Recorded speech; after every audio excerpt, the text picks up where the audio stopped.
భారతదేశంలో సాంఘిక శాస్త్రాన్ని మన విద్యా ప్రణాళికలో ముఖ్యమైన భాగంగా ఈ సంవత్సరంలో ప్రవేశపెట్టారు. ఆన్సర్ 1952.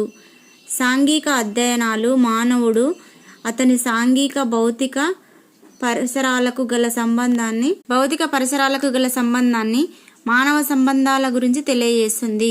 విద్య ఆశయం సాంఘిక అధ్యయనాల ఆశయం ఒకటే, అది మానవులను ప్రజాస్వామ్య పౌరులుగా తీర్చిదిద్దుతాం అని అన్నది ఎవరు?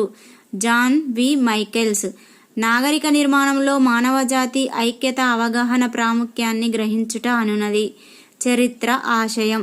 సాంఘిక అధ్యయనం అంటే చారిత్రక భౌగోళిక సాంఘిక విషయాల అంతర్సంబంధాల అధ్యయనం అని నిర్వచించింది. ఆన్సర్ జేమ్స్ ఎమింగ్స్. జేఎం ఫారెస్టర్ ప్రకారం సాంఘిక అధ్యయనం ముఖ్య ఉద్దేశం కానిది. సి.